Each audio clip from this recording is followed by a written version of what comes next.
I'm Peter Libby from Boston's Brigham and Women's Hospital and the Harvard Medical School, and it was my great privilege and pleasure to speak at the meeting in CHIETI, where I spoke about changes in our thinking about the mechanisms of the acute coronary syndromes. We've spent several decades thinking about the vulnerable plaque and thinking about plaque rupture as the main cause of acute myocardial infarction. Now, that concept of the vulnerable plaque was based on autopsy studies, where we really don't know how many people walk around with thin-capped fibroatheromata without having a clinical event. Recent studies using intravascular imaging have shown us that actually very few of the thin-capped fibroatheromata, the lipid-rich so-called vulnerable plaques, actually rupture during a multi-year follow-up period, as shown in the PROSPECTS study led by Greg Stone. So the vulnerable plaque is actually a misnomer. Nonetheless, it is a major cause of fatal acute myocardial infarctions, and my own research group and many others around the world have spent a great deal of effort over several decades in trying to work out the cellular and molecular mechanisms of plaque rupture. And indeed, our laboratory showed that when we have inflammation in the arterial intima, that we put the collagen fiber that lends strength to the plaque's fibrous cap in double jeopardy,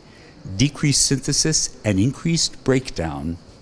making a direct link between inflammation and a weakening of the fibrous cap that can lead to plaque rupture and thrombosis. We also showed that inflammatory signaling can turn on tissue factor, which is the proximate trigger of thrombosis in the disrupted plaque. Our group and others also was able to show that lipid lowering, either by diet or by statins, can improve characteristics of the plaque in experimental atherosclerosis that would render the plaque less susceptible to rupture. And that agrees with the clinical imaging studies in humans that show that profound lipid lowering can change the biological characteristics of the plaque in a way which could lead to stabilization, if you will, a less propensity to rupture and cause thrombosis. Nonetheless, the residual burden of cardiovascular events, even in the current era of intensive lipid lowering, remains unacceptably high. So for the last few years, having worked out the pathophysiology of plaque rupture and having shown how lipid lowering can actually mitigate the risk of plaque rupture, we've turned to another mechanism of coronary thrombosis that we think may become more important as we enter an era of intensive control of low-density lipoprotein and other traditional risk factors. That mechanism is called superficial erosion, which now accounts for about a third of acute coronary syndromes. My conjecture is that it may be less susceptible to lipid lowering than the traditional vulnerable plaque. Our laboratory has recently focused on in vitro studies and in experimental studies in mice to probe the molecular and cellular mechanisms of superficial erosion, which has been studied much, much less than plaque rupture.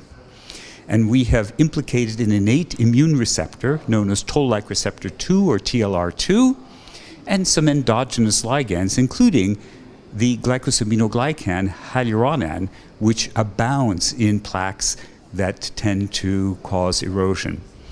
In the pathophysiology of erosion, for example, by impairing endothelial functions, by causing endothelial detachment and death. We've also implicated polymorphonuclear leukocytes, granulocytes, particularly in the propagation and amplification of erosive lesions that lead to clinically important thrombosis, and have shown that neutrophil extracellular traps, nets, are an important component of the complication of the thrombus that forms when we have superficial erosion. So I think we've entered a new era of understanding the mechanisms of acute coronary syndromes, and we think that we need to understand better the mechanisms of plaque erosion, having gained some understanding and mastery over plaque rupture, so that we can make important new inroads into the unacceptable residual burden of cardiovascular events.